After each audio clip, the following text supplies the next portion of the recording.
How does the author use text structure to build suspense? In this lesson, you will learn to analyze a text structure by describing the impact the structure has on mood.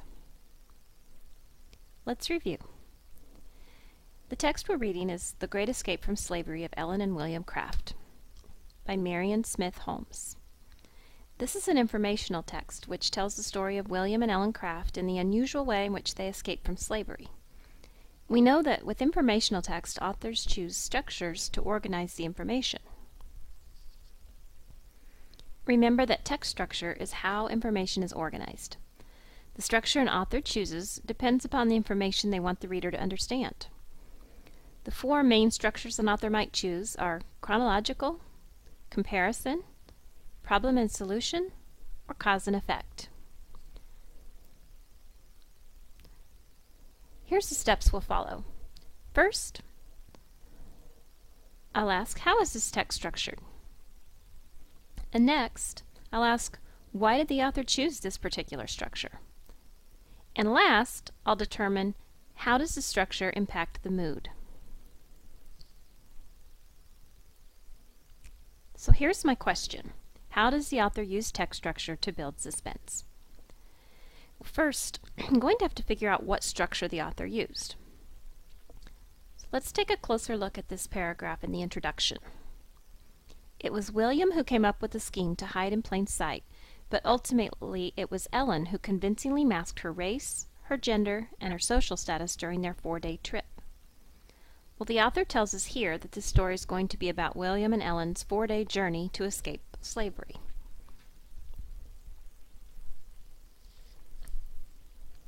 So let's start on page 2 in the second paragraph.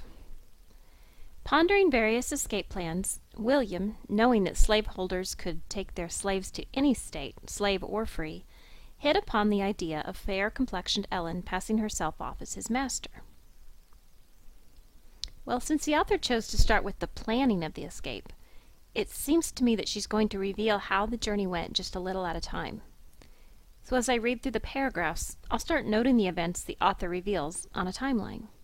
This will help me keep track of the step-by-step, moment-by-moment description of the journey. So this is just the first step of their 4-day journey. Let's move on to the next paragraph, paragraph 3. Before setting out on December 21st, 1848, William cut Ellen's hair to neck length. She improved on the deception by putting her right arm in a sling, which would prevent hotel clerks and others from expecting him to sign a registry or other papers. Well, the author uses signal words "before setting out" at the beginning of this paragraph. This helps me know that they're still in the planning stages of the journey. They haven't actually set out yet. As I finish reading that first sentence, I see that William is cutting Ellen's hair. Remember from the introduction, they are going to try to disguise Ellen as a man? Cutting her hair would probably be an important part of the disguise. The next sentence says that she improved upon the deception by putting her right arm in a sling. Sounds like the disguise is complete. I'll note that on my timeline. Here's paragraph 4. At the Macon train station, Ellen purchased tickets to Savannah, 200 miles away. As William took a place in the Negro car, he spotted the owner of the cabinet-making shop on the platform. Well, I see that the Crafts are purchasing their train tickets. They're getting ready to set off on the journey.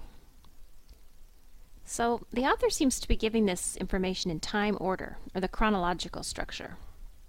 So now that I've identified the structure, the next step is to think about why the author chose to organize the text this way. Why do you think the author chose chronological order?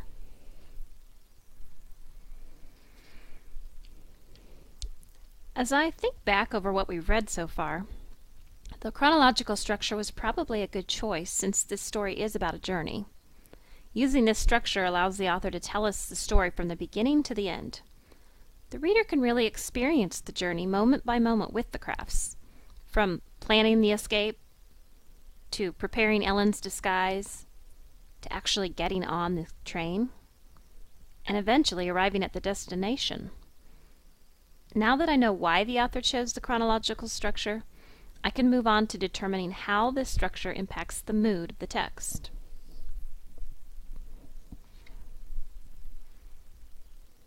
Let's zoom in on paragraph 4 on the second page. This is the part where the Crafts are just beginning the actual journey and boarding the very first train. As William took a place in the Negro car, he spotted the owner of the cabinet-making shop on the platform. After questioning the ticket seller, the man began peering through the windows of the cars. William turned his face from the window and shrank in his seat, expecting the worst. The man searched the car Ellen was in, but never gave the bandaged invalid a second glance. Just as he approached William's car, the bell clanged and the train lurched off. You probably noticed these signal words as I read. As, after, just as. These words really helped me to understand exactly when things were happening. Right here in the first sentence, William is just getting to his place in the car when he spots his boss talking to the ticket seller. And then afterwards, his boss starts looking in the windows of the cars. Can you imagine what William must have been feeling? Just reading that makes my heart stop. In the last sentence here, we see that just as William's boss approaches the car that William is in, the train takes off. Wow, right at the last moment. And this is only the beginning of their journey.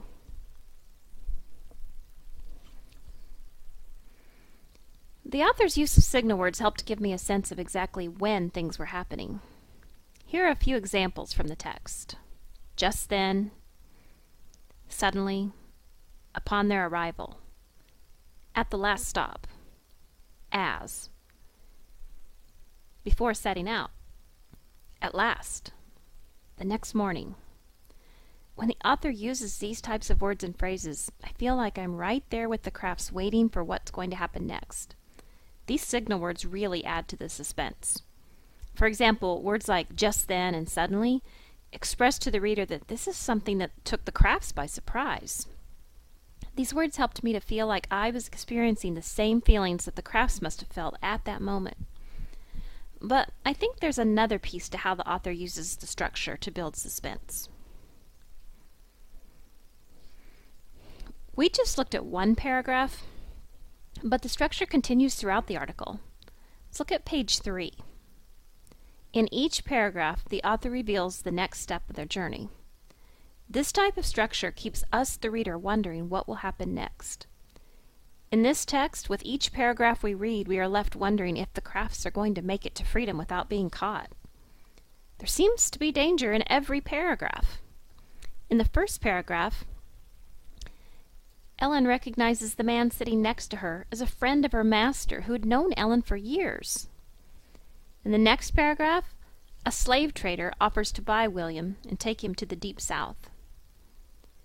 And next, they're almost detained because the ticket seller doesn't accept Ellen's injured arm excuse and wants a signature for the tickets.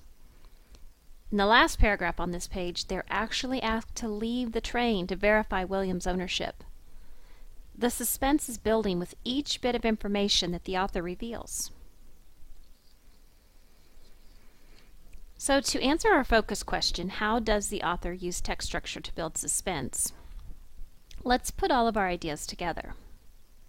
To build suspense, the author used a chronological structure. This allowed her to reveal information moment by moment, keeping us in suspense, wondering if the Crafts would actually make it to freedom without being caught and returned to their owners. And she also used signal words to help the reader understand exactly when each event was happening. Each of these elements work together to create a mood of suspense. In order to answer our question, we used these 3 steps.